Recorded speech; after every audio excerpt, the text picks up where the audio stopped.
Hey y'all, and welcome back to the Book of Briana, a podcast. I'm your host, Dr. Briana Whiteside, and let me be the first person, or maybe the 10th person, to welcome you to quarter two. We are starting a new series on faith, and something very fascinating happened that I felt that I needed to start and open the podcast with, and it was this understanding of this really intimate intertwining between faith and grief. Now, I had originally just planned on talking to you about having faith in God, being encouraging, giving you something to think about, but then my own faith journey started to talk to me, and it has been more challenging than not. Okay, I know y'all see me get up here. I know y'all see me encourage you and push forward and do all the things, but let me be honest and say this part of the journey that I'm in right now is hard. Very, very hard, very difficult for me to navigate through. And because I'm transparent, because I tell my business, I'm just going to be open and honest with you all and let y'all know, I feel like I had a real emotional breakdown one day last month. And it was because, y'all know, in the beginning of January, I revealed that I, went ahead and resigned. I just recently revealed it on my social media, more specifically Instagram. But I was sitting, in the month of March, I was sitting in a meeting and I was reviewing the annual faculty achievement reports that we have to submit every year for my colleagues to kind of give feedback or commentary on if they are progressing towards their career goals. And I'm sitting in this meeting and it dawned on me that my colleagues, had I not resigned, would be doing the same thing for me. I'm gonna tear up, but I want to be super honest with y'all. I am learning that grief and faith can coexist. You see me showing up, you see me progressing, you see me moving forward because I am operating in faith. But that does not absolve me from the real human pain, the real human feelings of leaving something that I once loved. And it is in this moment where I'm having to go through another wave of acceptance. In real time, I'm having to struggle, battle, encourage myself, try to keep moving forward, knowing that March would have looked distinctively different had I not been called out of my career. And another level of grief hit me.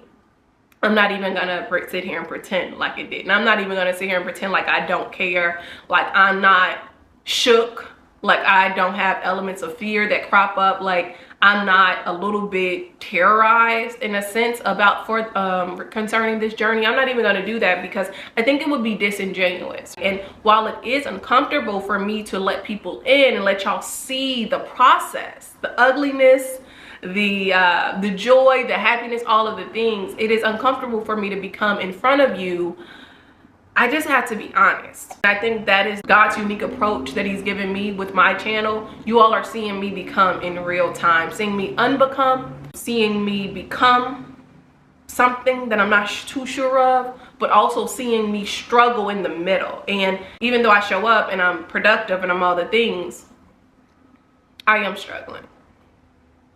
I am struggling, and I have to be honest about that. You can have faith in God and still struggle. You can be actively pressing forward and still struggle. You can believe God and still struggle and still grieve and still hurt and still wonder and still question and still want to give up. You can. And when I realized what week it would have been in March, I just broke down crying. I broke down crying because this wasn't my decision. Of course, we get to decide if we want to follow God. You get to decide. You have free will to decide if you want to obey or not. Look back over your life. There were times when you decided to obey. There were times when you didn't. And while I knew I had free will, a part of me also felt that I didn't have a choice. And here's what I mean.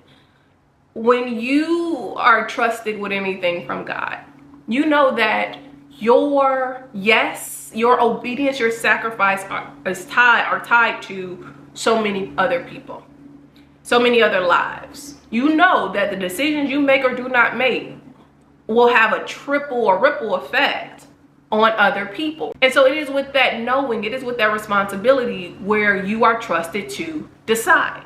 When he asks you that, he knows that you are aware that your decisions are going to impact maybe your children, maybe your parents, whomever. And he knows that you're going to either decide to bear the responsibility, or you're going to back out and say, get somebody else to do it. Majority of the decisions I make regarding the future are not for me. Majority of them.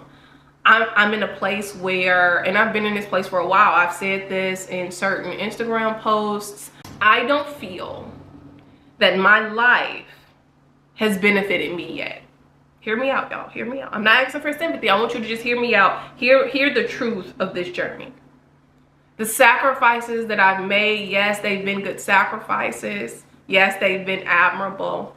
But I don't feel like the sacrifices that I've made have paid off. And so when you go through a series of uprootings, a series of hard decisions, a series of seasons where you're getting the taste left out of your mouth, where you're losing things and nothing really has been added back to you, what do? How do you feel? Where do you get the strength to keep going forward? I never want to misrepresent this journey to y'all.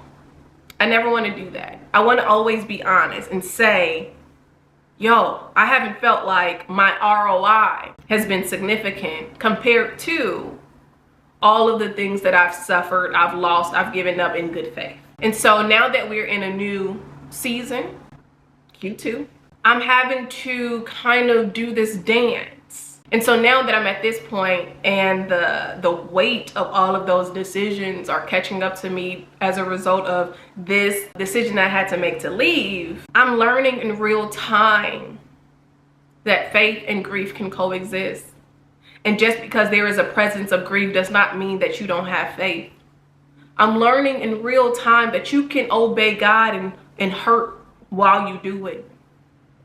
And wonder why you do it, and be hurt and depressed and feel all the things, sad, grief, all of these things, and you can still feel these things on the way as you're walking forward. And I don't think in our humanness, you'll never not feel those things until you get to the promise. Until you get to the promise, the thing that God has promised you. And time, I'm gonna be honest, y'all, I am I'm less than 100 days from the final termination. My contract is over June 30th, 2024. So come July 1, that career is over for good. Time is talking to me. Time is really talking. Because I don't know if you've ever rushed against the clock or obeyed against the clock. And I'm not talking about just your biological clock. I'm talking about a deadline where you knew this thing is coming to an end at this date. The feelings that may have cropped up for you, the feelings and the questions, because God likes to be last minute with me. He does. He likes to be last minute with me. I told y'all the story of me moving to Vegas with $30-something in my pocket, because this isn't the first hard decision I've had to walk through in faith. I still tear up because I remember where I was trying to walk out on faith. I remember getting on that plane with $30 in my pocket, not knowing what I'm gonna do, how am I gonna eat. And I get to Vegas, go to sleep that night, scared. And I remember just crying because I'm like, I don't know what I'm gonna do, right? Ooh, I don't know what I'm gonna do. So I wake up and they were able to find a way to release $3,500 of the money. I'm grateful because that was enough for me to get my apartment the next day. There was enough for me to, pay the rest of the money for them to release my card to me. Like, that's all I had. So when I'm telling y'all this story, this isn't like the first hard thing I've had to do. This is a big hard thing. But this isn't the first hard thing that I've had to do and not know what was going to happen next. And God came through last minute. I know we love to quote, he's an on-time God. He may not come when you want him, but he'll be there right on time. It was last minute to me. And there has been a history of last minute come-throughs.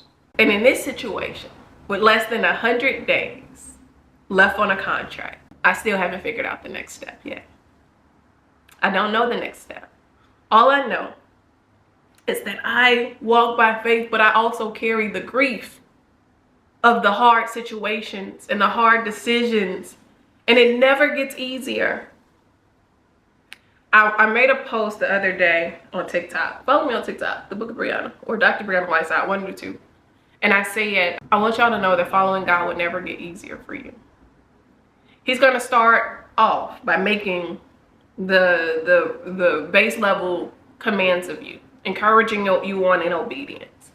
He's going to start asking you for small sacrifices. They may feel big in the moment, but they're nothing compared to the next level sacrifices. And once you beat that level's obedience, congratulations, you get to go to the next level. But I want to be sober enough to also say, you're going to have to make a greater sacrifice for this level. And as you continue to go, as you go from glory to glory, as you continue to move, the sacrifices are going to get greater. The sacrifices are going to get heavier. The grief associated with the loss is going to be there. And you're going to feel this walk. And you're going to feel hurt, but you've made it to the next level. So the example that I gave from the Bible was Abraham. The first ask that God introduced was, leave your father's house and go to a land I will show you. Now, in that moment, that seemed like a big sacrifice, right? Leave what you've known and go. Leave your comfort zone, leave everything and go and trust me. Cool. And when Abraham did that, he went to the next level. And as he continued to journey with God, the ultimate sacrifice that God asked was, go ahead and sacrifice Isaac. So we see that God asked for this base level, leave your father's house, which graduated to sacrifice your son. And neither of those asks were insignificant. They both carried great weight. They both were hard. Neither of them were easy. And you don't follow God without actually counting the cost of what this life is going to cost you. It's going to cost you everything. And as I have just given up and am giving up the thing that was mine, as I'm recording this, I can't help but feel lost. And this is me being honest. I can't help but feel heartbroken that I don't feel that my life is paid off as of yet, in a way that I can say these sacrifices were worth it. Y'all know we hear the people say it. Man, I look back now and it was all worth it. Well, I'm showing y'all the process. And right now, in the moment that I'm standing there right now, I haven't felt like any of my sacrifices were worth it. And this is not to discourage you. This is for me to say, I have not arrived and I'm standing in this.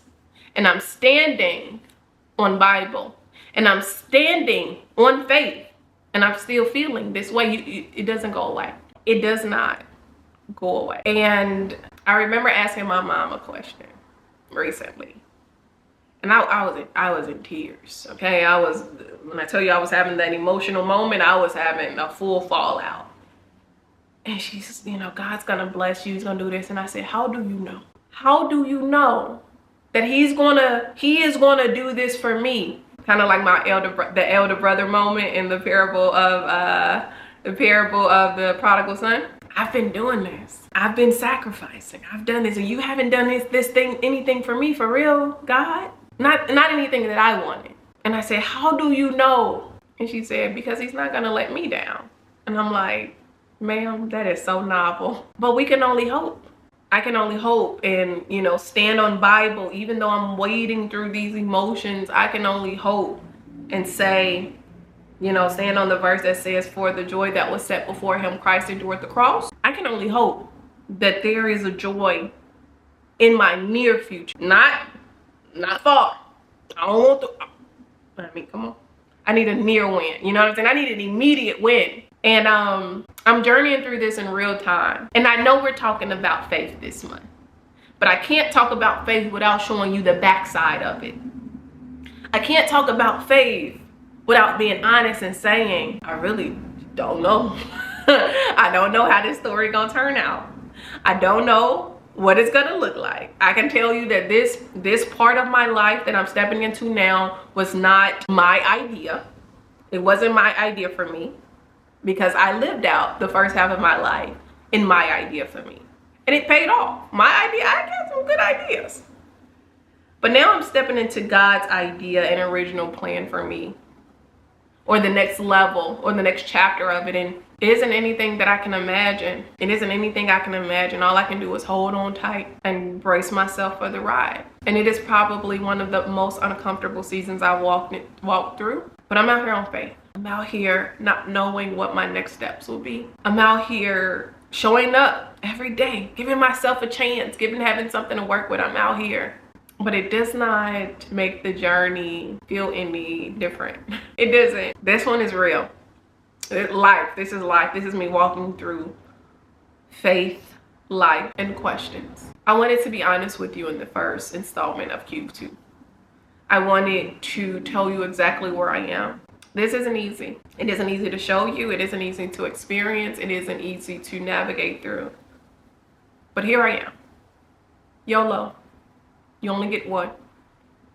And because I never want to get to the end of my life and wonder what I could have been, I'm going to continue on. Crying, spitting, and farting. I'm going to continue on, and I hope you'll continue on too. Even when God calls you into the unknown. I hope this is giving you some insight into my journey, some insight into faith and grief. Man. This walk, if you do it correctly, is not for the faint at heart. And so if you understand where I'm coming from, can you like the video, please? Like the video, show me some love, leave me some comments, some encouragement. I'm really out here walking by faith, y'all. And I'm doing it right in front of you. Right in front of you, letting you see this process that I fight through every day. But I think I owe you the truth. Not a fluffy story.